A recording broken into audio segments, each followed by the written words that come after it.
Dijawab oleh Nabi, mal mas'ulu anha bi'a'lama minas sa'il. Tidaklah yang ditakuni lebih tahu dibandingkan dari yang bertakun.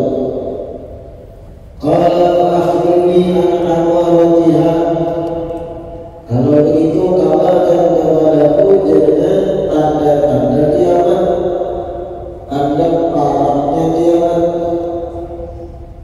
Qala an talidal amatu rabbataha. Pertama, akan banyak hamba sahaya perempuan melahirkan majikannya sendiri. Akan banyak terjadi orang-orang merdeka ahrar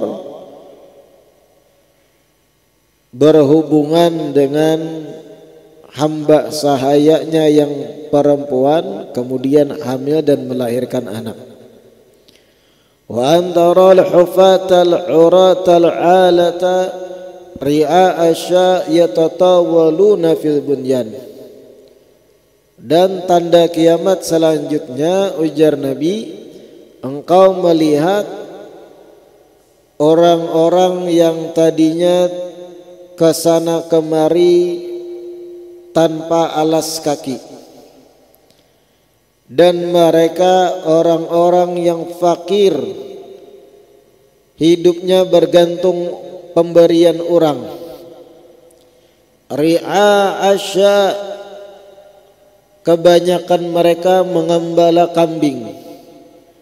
Yatatawaluna fil bunyan, lalu berubah menjadi orang-orang kaya yang membangun bangunan-bangunan, saling berbangga akan tingginya bangunan yang mereka bangun. Thumman talaqa falabithtu maliyan. Kemudian Sayyidina Umar melanjutkan riwayat ini setelah bertanya beberapa pertanyaan. Orang yang berpakaian putih pekat, jenggot dan rambutnya hitam pekat, tiba-tiba bangun kemudian pulang. Falabithtu maliyan, selang beberapa hari kemudian, disebut dalam syarah 3 hari kemudian, thumma qala ya Umar atadri manis sa'il. Nabi tiba-tiba berucap pada Sayyidina Umar, wahai Umar, tahulah ikam siapa nang datang baju putih itu nang betakun-takun. Tahulah ikam siapa sebenarnya. Qultu Allah wa rasuluhu a'lam. Aku pun, jar Sayyidina Umar, berkata, Allah dan Rasulnya yang lebih tahu ya Rasulullah. Qala, Nabi melanjutkan, fa innahu Jibrilu atakum yu'allimukum dinakum. Sesungguhnya laki-laki berpakaian putih tadi itu adalah malaikat Jibril alaihi salam yang menjelma sebagai seorang laki-laki, datang bertanya kepadaku itu yu'allimukum dinakum, tujuannya mengajarkan kalian yang mendengar percakapan kami agar kalian tahu dinakum, agama kalian. Jadi jar Nabi, yang datang laki-laki berpakaian putih tersebut itu adalah malaikat Jibril menjelma sebagai seorang laki-laki. Tujuan dialog betakun di hadapan Nabi tadi melajari sahabat-sahabat nang duduk paparak Nabi yang menyaksikan langsung proses tanya jawab itu tadi. Nah, kita masuk ke dalam syarah di Al-Jawahir Al-Lu'lu'iyah. Ada beberapa pelajaran penting di sini. Pertama, ketika menjelaskan id tala'a alaina ay dhahara lana rajulun wa huwa Jibrilu alaihi salam ata ila Nabi sallallahu alaihi wasallam fi surati rajulin la ya'rifunahu. Di awal riwayat disebutkan Sayyidina Umar bercerita ketika kami lagi duduk-duduk dengan sahabat, tiba-tiba datang seorang laki-laki yang mana itu adalah malaikat Jibril alaihissalam, datang kepada Nabi di dalam bentuk seorang laki-laki la ya'rifunahu, yang sahabat kadada yang kenalnya. Wa kana fil ghalibi ya'tihi fi surati Dihyati bikasridal al-kalbi as-sahabi. Wa kana ajmala ahli zamanihi wa ahsanahum suratan. Disebut di sini rancak malaikat Jibril alaihissalam turun ke bumi menjelma sebagai manusia, menyerupai manusia. Kebanyakan malaikat Jibril memilih menyerupai seseorang yang bernama Dihyah al-Kalbi. Siapa Dihyah al-Kalbi? Al-Kalbi salah seorang sahabat juga yang kurang dikenal, namun kana ajmala ahli zamanih, orang yang paling ganteng, paling gagah di kalangan sahabat-sahabat lainnya, wa ahsanahum suratan, dan paling elok bentuk fisik tubuhnya. Itu nang rancak dijelmai oleh malaikat Jibril, sahabat yang bernama Dihyah al-Kalbi. Syadidu bayadit thiyab, syadidu sawadi sya'ri. Kedatangan seorang laki-laki tadi yang ternyata malaikat Jibril, pakaiannya putih banar, rambut dan jenggotnya hitam pekat, pakaiannya rapi, bersih, putih. Wa maji'uhu fitil kal hayatil hasanati yadullu ala istihbabit tajammuli lil qadim alal kubara. Kedatangan malaikat Jibril yang menjelma sebagai manusia dengan pakaian yang rapi, bersih, putih, rambut rapi, kada acak-acak, ini mengajarkan kepada kita dan menunjukkan kepada kita disunnahkannya atau dianjurkannya at-tajammul, mempersolek atau memperindah penampilan diri, lil qadim alal kubara, bagi seseorang yang hendak meelangi orang-orang besar. Peristiwa ini secara kada langsung malaikat Jibril melajari kita, kalau hendak beelang orang besar jangan bebarang pakai baju. Meelangi tuan guru, ulama, sepuh, tuha pulang sidin, tapi bebarang pakai baju. Nah, ini menyalahi apa yang dianjurkan syariat. Meelangi tuan guru selawar handap contohnya, baju jersey sepak bola. Nah, ini kada pintar menempatkan sesuatu. Malaikat Jibril melajari ketika hendak betakun, minta fatwa beelang dengan orang besar, pakai pakaian yang baik, beadab, aurat ditutup pastinya, bersih. Walitalibil ilmi wa muallimihi li'annahu qadima ala sayyidil kubara mualliman li sahabati fi surati muta'allimin. Begitu pula kedatangan malaikat Jibril dengan pakaian bersih rapi ini mengajarkan bagi para penuntut ilmu, ketika menuntut ilmu berpakaianlah yang layak juga, yang bagus. Ketika ke majelis ilmu menuntut ilmu, pakai pakaian yang bagus. Jangan baju partai, coblos sekian. Nah, ada pas. Sama halnya ketika kita ibadah di masjid Jumat khususnya, pilih baju yang baik. Sunnah pakai serba putih. Jangan baju Jumat pakai jersey sepak bola Argentina lah, AC Milan lah, maka benomor di belakang bangaran pulang terganggu makmum nang lain membaca.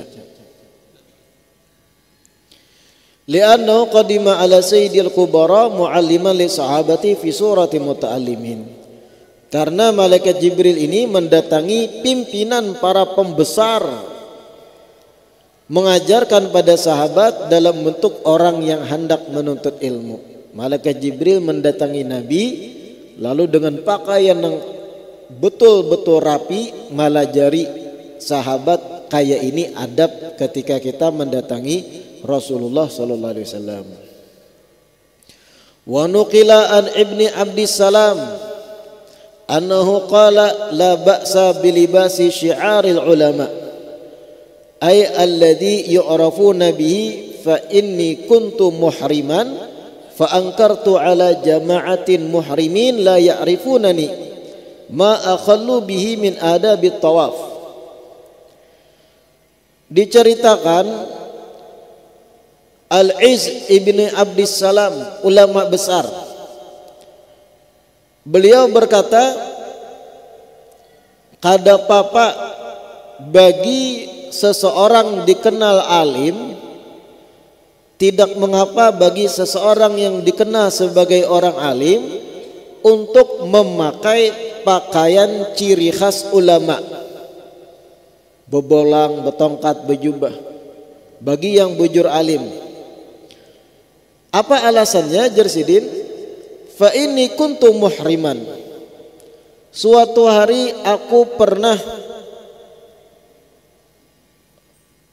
menunaikan ibadah haji dan dalam keadaan ihram. Ujar Iz bin Abdissalam, ulama besar.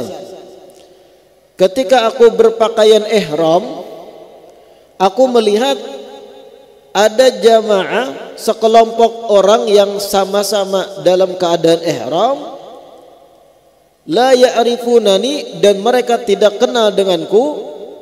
Aku mengingkari perbuatan mereka yang ketika tawaf menyanyalah. Jadi Ibn Abdissalam, suatu hari ketika aku dalam keadaan ihram, pian tahulah pakaian ihram itu kayak apa, berataan tahu.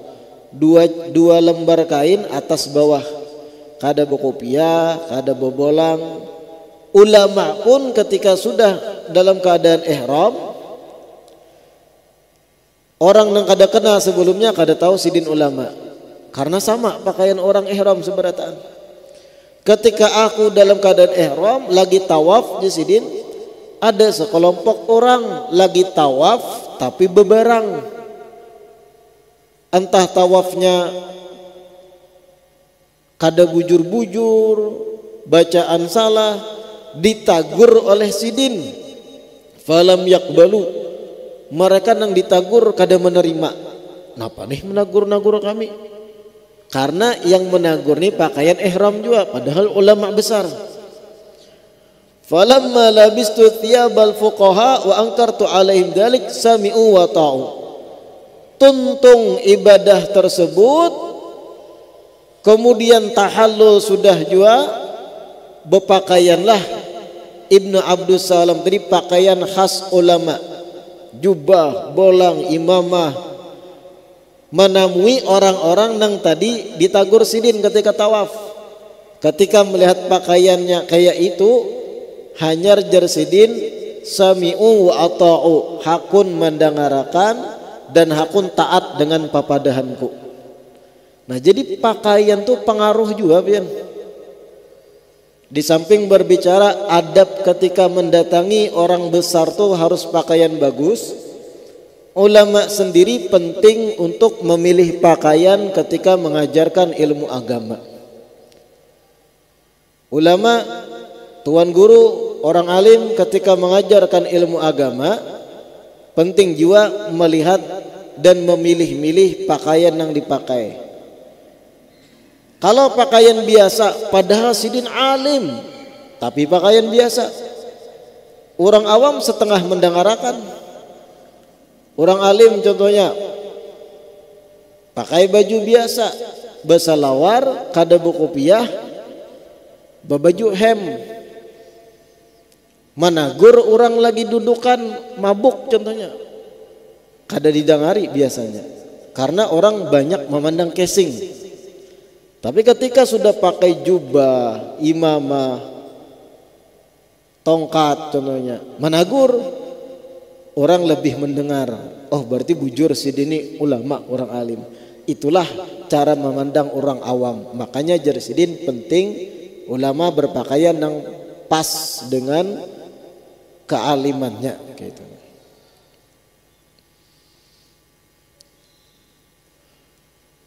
Fa idza labisaha faqihun limithli dzalik kana lahu ajrun. Apabila orang faqih, orang alim memakai pakaian yang memang ciri khas ulama, maka si alim tadi dapat pahala li'annahu sababun limtithali amrillah wal intiha amanah anhu. Karena dengan inya berpakaian ulama, orang lain mendengar pandirannya sehingga orang pun mentaati perintah Allah dan menjauhi larangan Allah. Dapat pahala juga si alim nang menagur tadi dan diterima tagurannya. Kemudian lagi ketika dibahas diceritakan fa'asnada rukbataihi ila rukbataihi. Kemudian laki-laki berpakaian putih tadi yang rambut serta jenggotnya hitam lebat tiba-tiba duduk di hadapan Nabi menempelkan kedua lututnya kepada kedua lutut Nabi. Ay wada'a ar-rajulu rukbatayhi muttasilataini bi rukbatai Rasulillah sallallahu alaihi wasallam. Di andaknya kedua lututnya bersampuk langsung lawan lutut Nabi sallallahu alaihi wasallam. Wa wada'a ay rajulu kaffaihi ala fakhidaihi. Kemudian laki-laki tersebut yang merupakan malaikat Jibril meletakkan kedua telapak tangannya di atas kedua paha Nabi sallallahu alaihi wasallam. Wa innama fa'ala dzalik litanbihi ala annahu yanbaghi lisa'il adamul istihya 'inda su'al.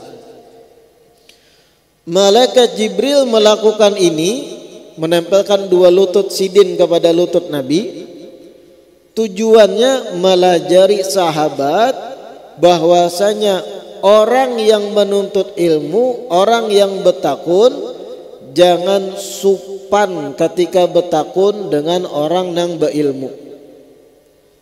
Jangan supan, karena supan menghalangi kita dari dapat ilmu.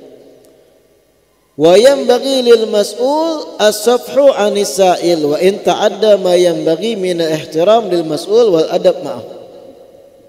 Begitu pula keadaan ini mengajarkan pada kita dianjurkan bagi orang yang ditanya yaitu orang alim as-safhu memaafkan, memaklumi keadaan orang yang bertakun walaupun bentuk cara inya bertakun itu mengarah kepada hilangnya penghormatan dan buruknya adab.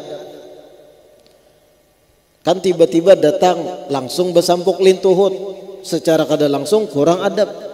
Tapi itu melajari bahwa orang bertakun itu jangan supan.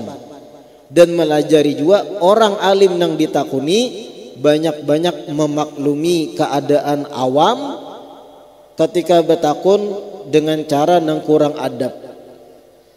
Dan ini kenyataan di tengah masyarakat. Ada yang bertakun sambil berkorek hidung. Anu guru, apa hukumnya zakat fitrah pakai duit sambil berkorek hidung? Ada yang bertakun sambil menarik tangan. Ya itulah keadaan orang awam. Nah ini pun pelajaran dari hadits ini. Al-mas'ul, orang yang ditanya, orang berilmu ketika ditanya, jangan menuntut orang yang bertakun harus beradab. Karena ngalih. Orang awam itu macam-macam kelakuan. Ada tadi yang bertakun ilmu, inyanya bisa lawar handap, tengah pasar pulang. Lalu orang alim contohnya karena pelaluan sidin ditahannya, sudah berselawar handap, kada mandi 2 hari, betakun ilmu, lawas sapulang. Nah, memang begitu keadaan awam. Yang bagi lil mas'ul as-safhu, dianjurkan bagi orang alim yang ditakuni ilmu banyak memaklumi aja. Karena keadaan awam kayak itu. Tapi pian-pian yang sudah paham adabnya, jangan kemudian kayak itu juga. Kita yang sudah levelnya di atas rata-rata lah anggap. Bukan badui lagi kita nih. Kalau badui maklum kita. Kalau kita yang sudah paham adab, mendarah daging sudah tata kerama, jangan kemudian mengumpati cara nang levelnya di bawah ketika bertakun dengan orang alim. Lalu akhirnya bertakunlah beberapa pertanyaan. Pertama, ya Muhammad akhbirni anil Islam, kabarkan kepadaku apa itu Islam. Dijawab oleh Nabi, Islam ikam bersyahadat tiada Tuhan selain Allah, Nabi Muhammad utusan Allah, mendirikan solat, menunaikan zakat, puasa Ramadan, berhaji apabila ikam mampu. Kemudian malaikat Jibril menjawab lagi, sodaqta, bujur jawaban pian. Lalu jar Sayyidina Umar, fa'ajibna lahu, kami heran, inya betakun, inya nang membenarkan, bujur-bujur, seakan sudah tahu berdahulu. Ternyata memang malaikat Jibril tujuannya melajari sahabat lain nang mendengar, dapat ilmu di balik dialog itu tadi.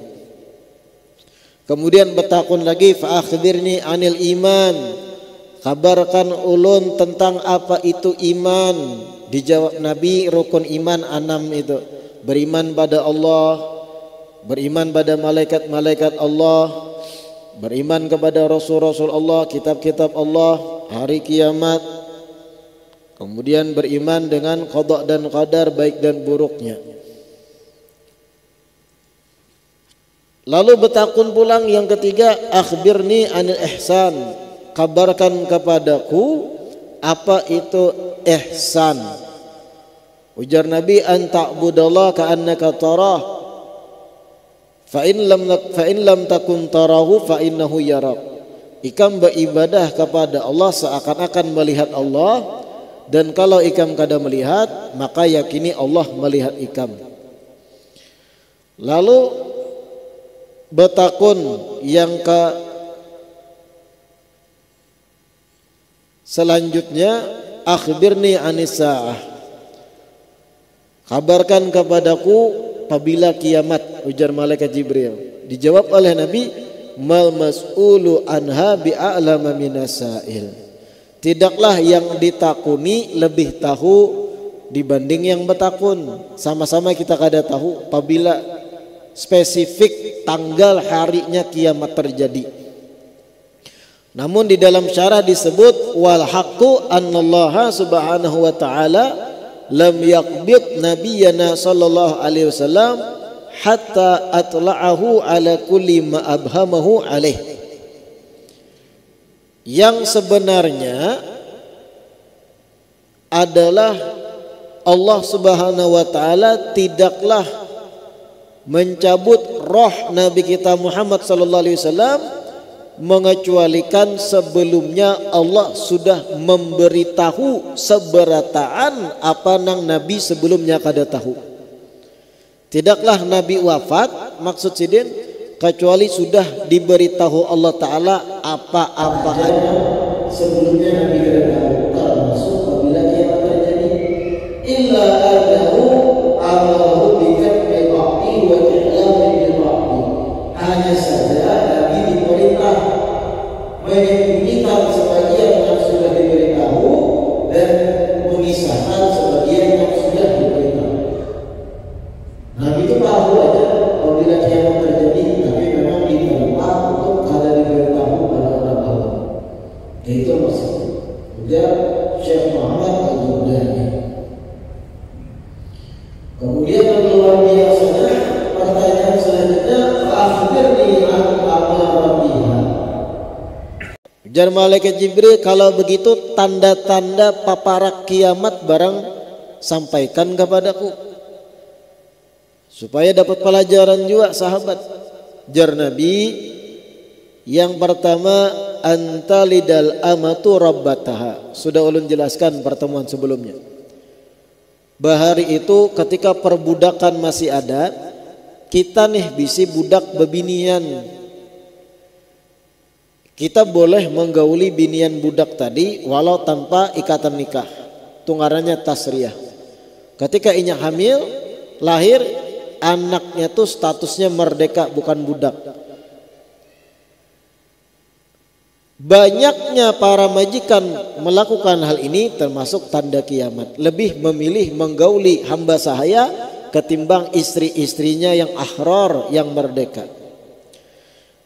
Yang luar biasanya, antaral hufatal uratal alata ri'a asya yatatawaluna fil bunyan.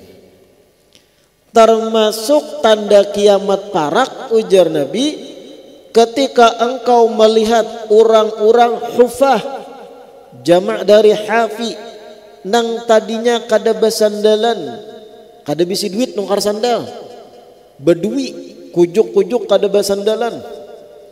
Al-urah, awaknya tuh bagai batilanjang karena kain sedikit benar baisi. Al-alah, miskin, bergantung hidupnya dengan pemberian orang, kada bersandal, baju kada beisi, bergantung pemberian orang hidupnya.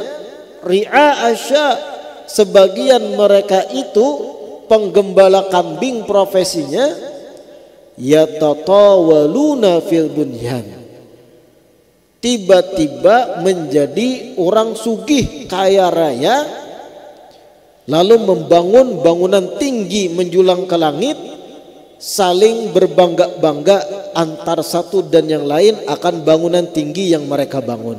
Nah, ini tanda kiamat parak, ujar Nabi. Di zaman itu sahabat belum melihat ada bangunan yang tinggi-tinggi. Bahkan yang mensyarahkan pengarang kitab Jawahir pun di zaman sini itu belum ada gedung pencakar langit. Karena gedung-gedung tinggi itu ya anggaplah 1950-an ke atas, itu pun di wilayah kota-kota besar dunia aja. Ulama pun bahari kadakawa mengisahkan seperti bangunan ini yang ada di zaman kita, karena di zaman Buhannya pun belum ada. Zaman kita nampak, khususnya di Jazirah Arab, orang-orang yang dari suku-suku pedalaman Arab, Badui nang tadinya kada basandalan, kada panduitan, gawian mengembala kambing aja di tanah ampunnya, bisi tanah wara, karena diwarisi daripada kakek moyangnya, bisi tanah gana.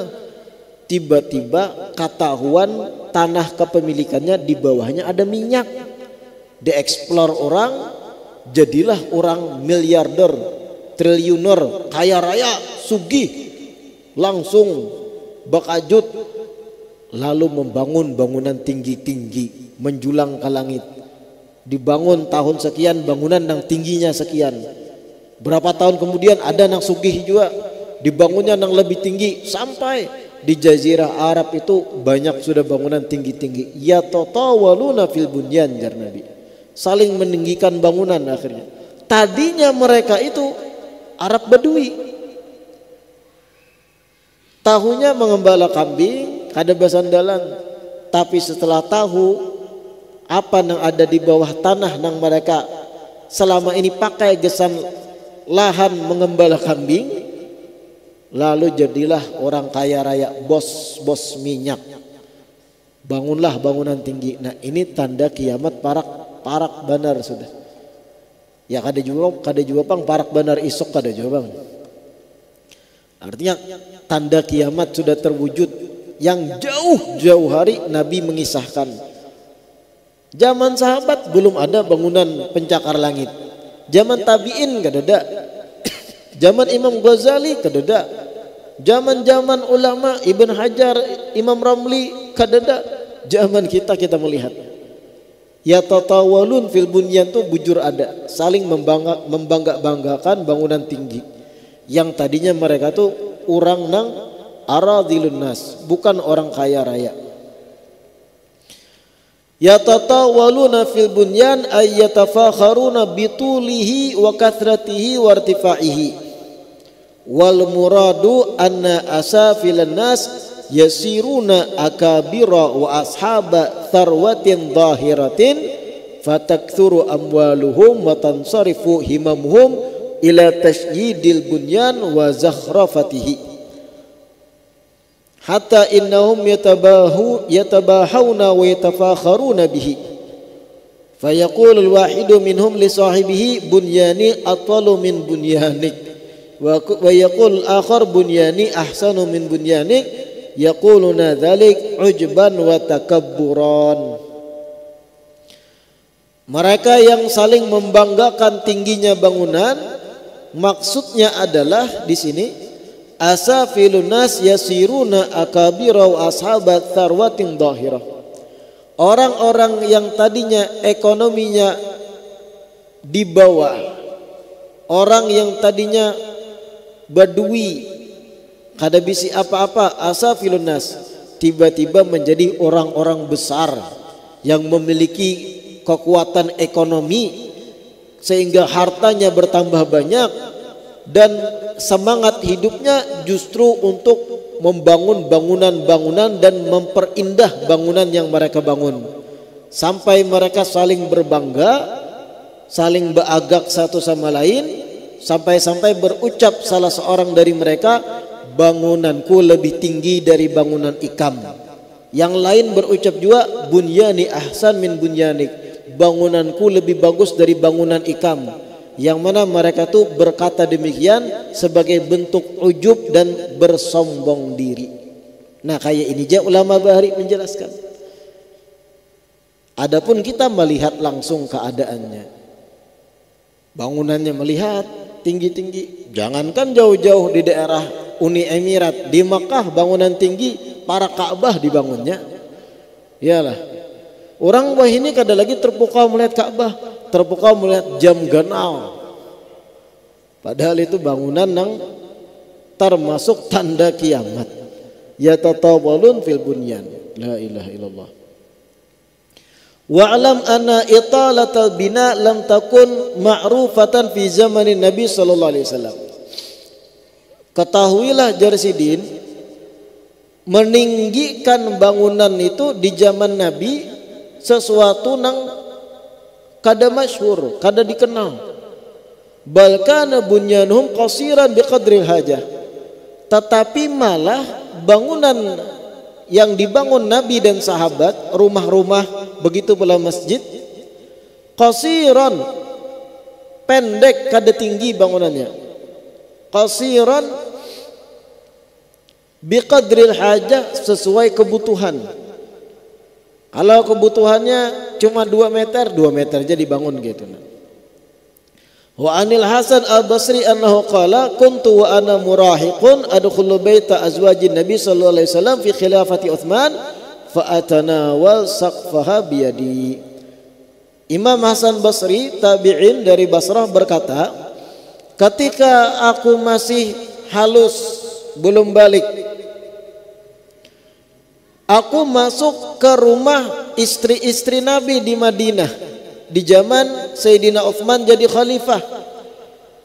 Seketika aku masuk rumah istri-istri Nabi, fa atanawalu saqfaha biyadi, aku nang masih halus kawa menjangkau atap rumah istri-istri Nabi itu. Hasan al-Basri murahik, belum balik, masih halus, saking rendahnya bangunan yang dibangunakan Nabi gesan istri-istri sidin. Aku jak kawa menjapai pakai tanganku, jar Imam Hasan Basri, beluncat sedikit lah.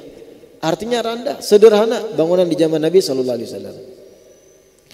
Bahkan ada riwayat rawa Abu Dawud an Anas qala ra'a Rasul sallallahu alaihi wasallam kubbatan musyrifatan ay 'aliyatan faqala ma hadhihi qalu hadhihi li fulan.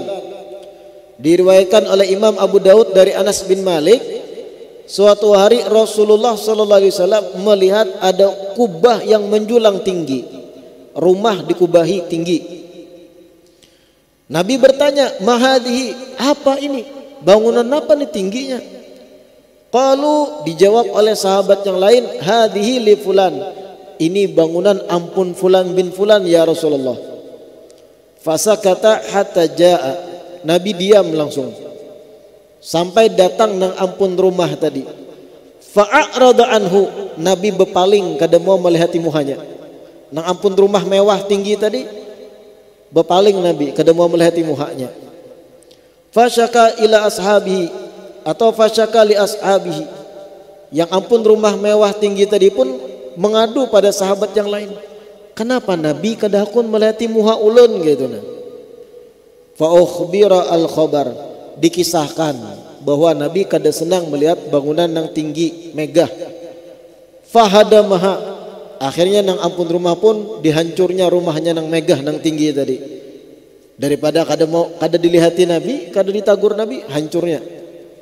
Fa kharaja Rasulullah sallallahu alaihi wasallam falam yaraha. Kemudian beberapa saat kemudian, beberapa hari kemudian, Nabi lewat di bangunan itu, kada ada lagi kubah nang tinggi. Nabi kada melihat lagi. Fasa'ala anha, Nabi bertanya, mana nang bangunan tinggi semalam di sini?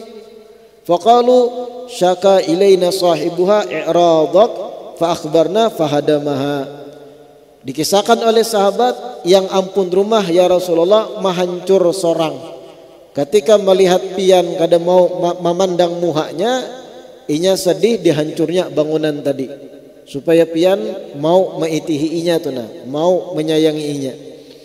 Nabi pun berucap, ama inna kulla bina'in fahuwa wabalun ala sahibihi illa ma la budda minhu. Ujar Nabi, sesungguhnya setiap bangunan rumah nih, fahuwa wabal ala sahibih, akan menjadi bala bagi ampunnya, akan menjadi pemberat bagi ampunnya, mengalihi inya dihisap kena hari kiamat, illa ma la budda minhu, kecuali bangunan yang memang sesuai kebutuhan. Ini di rumah bertiga warak, membangun bangunan 4 tingkat contohnya. Nah ini kan di luar dari kebutuhan. Apa yang dibutuhkan, tambahi kamar kesan tamu contohnya, sesuai kebutuhan aja. Lebih pada itu Nabi, wabal, jadi bencana bagi nang ampunnya kelak hari kiamat. La ilaha illallah. Waruya an Ibni Mas'ud, man bana fawqa ma yakfi nadahu munadin minas sama ya aduwallah ila aina turid. Diriwayatkan dari Abdullah bin Mas'ud, siapa orang yang membangun bangunan di atas dari kebutuhan, melebihi dari kecukupan inya, membangun bangunan kaganalan di luar dari kebutuhan, nadahu munadin minas sama, niscaya akan ada yang memanggil dari langit, ya aduwallah, wahai musuhnya Allah, ila aina turid, hendak ke mana ikam? Bina berhimat membangun bangunan, mati juga kalau itu. Dikisahkan di kitab Tanbihul Muqtarin, Imam Hasan Basri, imam besar, pernah diundang. Ada seorang kaya raya mengundang sidin, berkisah pada Imam Hasan Basri, ulun hanya tuntung membangun rumah ganal, kawalah pian ke rumah baelang, memberi keberkahan rumah ulun, doakan. Apa jawab Imam Hasan Basri? Laqad gharrat kad dunya, ikam ni ditipu dunia. Apa aku ke sana? Dah hendak jadi Imam Hasan Basri. Nah begitu orang-orang soleh bahari terhadap berlebihan di dalam keduniaan. Intinya tadi meninggikan bangunan termasuk daripada tanda-tanda kiamat. Na'udzubillah min dzalik. Mudah-mudahan yang dibaca hari ini bermanfaat. Insyaallah kita lanjutkan di malam Ahad berikutnya. Adzan.